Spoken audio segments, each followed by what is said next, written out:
Siren Head! Imagine you are driving through a dense forest late at night. The road is empty, the trees are tall, and the only sound is the hum of your engine. Then, far in the distance, you notice something standing between the trees. It is tall. Impossibly tall. You squint through the windshield and your brain tries to make sense of what it is seeing. Two large cylinders where a head should be. A body stretching nearly 40 feet into the dark sky. And then it starts broadcasting. A distorted emergency alert. A human voice calling out for help. The sound of a child crying. None of it is real. All of it is a trap. Siren Head was created in 2018 by Canadian horror artist Trevor Henderson. What makes it truly terrifying is not just its size, but what it actually is. It is a physical manifestation of static and noise, a creature whose entire existence is built around manipulating electronic sound to hunt. The sirens fused to its body are the only man-made components visible on it, grafted into organic wire-like tissues that form the rest of its structure. Henderson has hinted across social media that Siren Head may not be alone. Variants have appeared in his work, different forms, different configurations, suggesting that what we call Siren Head may actually be one member of a much larger and deeply unsettling species. He described it as the patron saint of going missing without a trace, of creeping dread, and of bad things coming. And when it wants to, it goes completely silent. No sirens, no sound at all. You will not hear it coming. You will simply disappear. Cartoon cat! There is something deeply wrong about seeing something familiar turn horrifying. Your brain recognizes the shape, the big round eyes, the white gloves, the rubbery limbs straight out of a 1930s cartoon. For just a split second, something in your mind says that this is safe, that this is something from childhood. And then it moves, and every instinct in your body tells you to run. Cartoon Cat first appeared on August 4, 2018, and it is considered by many to be the single most dangerous entity Trevor Henderson has ever created. It is pitch black and deeply malleable, capable of reshaping itself at will, though its most defining quality is not its size, but rather the way it weaponizes rubber hose physics, the impossible stretching, bending, and warping of old cartoon geometry, turned into something that violates every natural law. It uses the aesthetic of childhood nostalgia as a disguise, and that disguise works wherever that feeling exists. Its most documented location is an abandoned shopping mall, but it has been found anywhere the ghost of a happier, simpler past still lingers in the walls. On Henderson's own danger tier list, Cartoon Cat sits in the highest possible category. Even other monsters in the mythos are said to avoid its territory. When a fan asked Henderson if Cartoon Cat was a patron saint like some of his other creatures, he gave a two-word answer. Too evil. Long horse. Not everything that looks frightening wants to hurt you. That is the lesson Long Horse teaches, and it is one of the most quietly haunting ideas in the entire Trevor Henderson mythos. You are walking home one evening, and you look up. Stretching above the rooftops,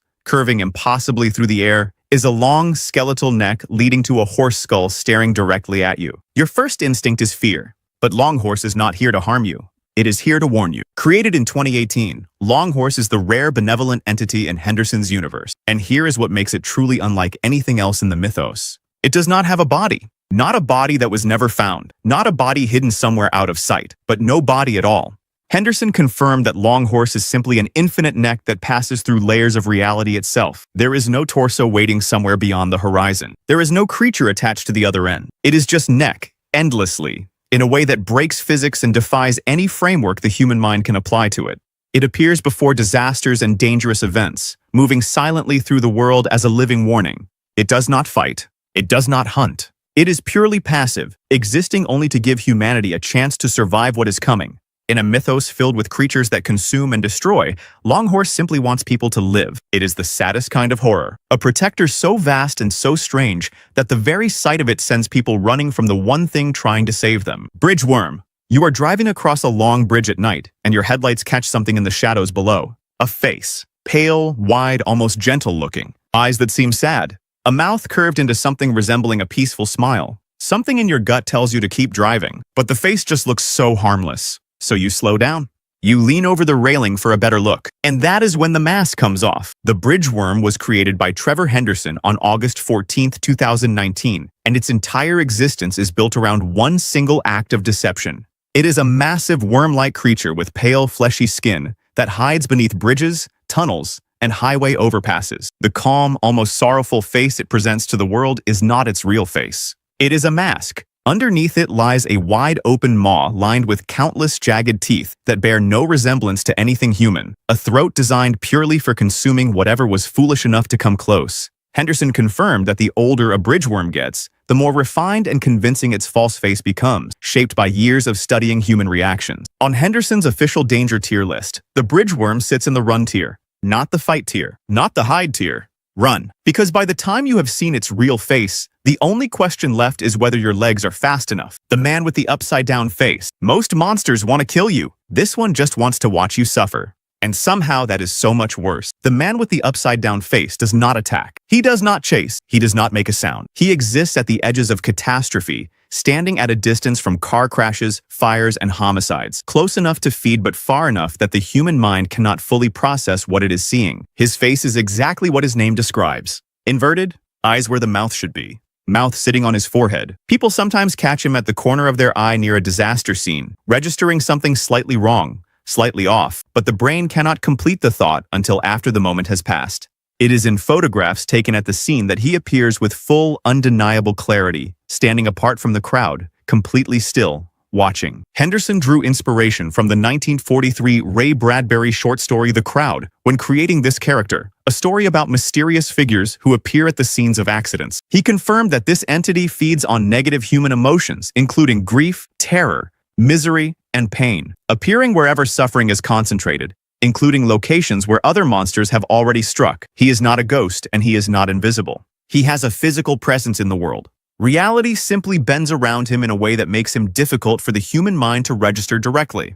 He is far less a physical threat and far more a psychological and existential one, the embodiment of the idea that something out there enjoys your worst moments. Henderson described him as the patron saint of car wrecks, natural disasters, misery, and bloody pavement. He is not the cause of your tragedy. He is simply there to enjoy it. The Smile Room! Every haunted house story tells you not to open the door. This one is the door. The Smile Room does not stalk you through a forest. It does not stand on a highway. It waits. It finds an abandoned building, an empty corridor, a dark staircase, and it opens itself inside the architecture like a wound. From the outside, it looks like any other door. Plain, unremarkable. But step inside and the walls close around you like a throat. Because that is exactly what they are. The door is a mouth, the room is a stomach, and you have 6 seconds from the moment you enter before the door behind you shuts and the wall in front of you opens into something that resembles a digestive tract where weak acid begins its slow and patient work. What Henderson confirmed about the Smile Room is that it is not a wormhole or a portal.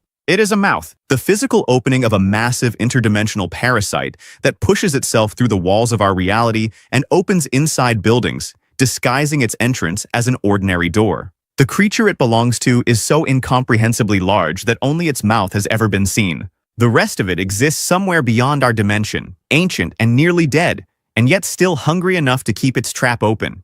Henderson published it in 2018 as part of his found footage series, and the image spread immediately because there is something about a room with teeth that bypasses every rational thought in the human brain and goes straight to the oldest, deepest fear of all. Being consumed, being trapped, having no way out. The Smile Room does not need to hunt.